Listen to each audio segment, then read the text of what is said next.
ಇನ್ನು ಬಿಕ್ಲು ಶಿವ ಕೊಲೆ ಪ್ರಕರಣಕ್ಕೆ ಸಂಬಂಧಪಟ್ಟಂತೆ ಶಾಸಕ ಭೈರತಿ ಬಸವರಾಜ್ ಇವತ್ತು ವಿಚಾರಣೆಗೆ ಹಾಜರಾಗಿದ್ರು. ವಿಚಾರಣೆಯನ್ನ ಮುಗಿಸಿ ಹೊರಬಂದಿದ್ದಾರೆ ಭೈರತಿ ಬಸವರಾಜ್. ಸತತ 3 ಗಂಟೆಗಳ ಕಾಲ ವಿಚಾರಣೆಯನ್ನ ನಡೆಸಿದ್ದಾರೆ ತನಿಖಾಧಿಕಾರಿ. ಭಾರತೀನಗರ ಪೊಲೀಸ್ ಠಾಣೆಯಲ್ಲಿ ಭೈರತಿ ಬಸವರಾಜ್ಗೆ ಪ್ರಶ್ನೆಗಳ ಸುರಿಮಳೆ.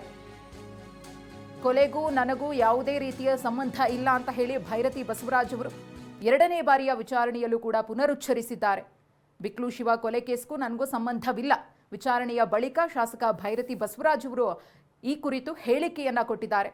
ಶನಿವಾರ ಕೂಡ ಅವರು ವಿಚಾರಣೆಯನ್ನ ಎದುರಿಸಿದ್ರು. 3 ಗಂಟೆಗಳ ಕಾಲ ವಿಚಾರಣೆ ನಡೆದಿತ್ತು. ಅಂದು ಕೂಡ ಒಂದಷ್ಟು ಪ್ರಶ್ನೆಗಳನ್ನ ಕೇಳಿದ್ರು ಪೊಲೀಸರು. ಇದೀಗ ಮತ್ತೊಮ್ಮೆ 2ನೇ ಬಾರಿಗೆ ಅವರು ವಿಚಾರಣೆಗೆ ಹಾಜರಾಗಿದ್ರು. ಇದಕ್ಕೆ ನನಗೆ ಸಂಬಂಧ ಇಲ್ಲ ಅಂತ ಹೇಳಿ ಆಲ್ರೆಡಿ ನಾನು ಅವತ್ತೇ ಏನು ಆ ಘಟನೆ ಆದ ದಿವಸವೇ ನಾನು ಪ್ರತಿಕ್ರಿಯೆಯನ್ನು ಕೊಟ್ಟಿದ್ದೀನಿ.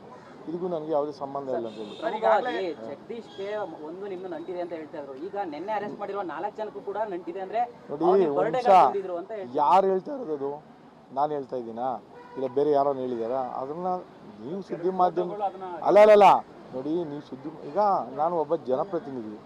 ನನ್ನ ಜೊತೆ ಯಾರು ಬಂದು ಫೋಟೋ ತೆಗೆಸ್ಕೊತಾರೆ, ಯಾರು ನನ್ನ ಜೊತೆ ಕ್ರಿಮಿನಲ್ಸ್ ಇದ್ದಾರೆ ನಾವೇನು ಪತ್ತೆ ಹಚ್ಚಕ್ಕಾಗದ? ಸೊ ಬರ್ತಾರೆ, ಫೋಟೋ ತೆಗೆಸ್ಕೊಂತಾರೆ, ಹೋಗಿದ್ರೆ ಆ ಫೋಟೋಗಳು ಆಗಿರ್ತಕ್ಕಂಥದ್ದು ನೀವು ಹಾಕಿದರೆ ನಾನು ಕೂಡ ನೋಡಿದ್ದೀನಿ. ಅಷ್ಟು ಬಿಟ್ಟರೆ ಯಾವುದೇ ಇದಿಲ್ಲ. ನನಗೂ ಈ ಪ್ರಕರಣಕ್ಕೂ ಸಂಬಂಧನೂ ಜಗದೀಶ್ ಸೇರಿಸಿ 12 ಆರೋಪಿಗಳಿದ್ದಾರೆ ಅರೆಸ್ಟ್ ಆಗಿರೋರು ಸೇರಿಸಿ ಯಾರಿಗೂ ಸಹ ನಿಮ್ಮ ಪರಿಚಯ ಇಲ್ವಾ? ಯಾರಿಗೂ ನನ್ನ ಪರಿಚಯ ಇಲ್ಲ. ಜಗದೀಶ್ ಇನ್ಕ್ಲೂಡಿಂಗ್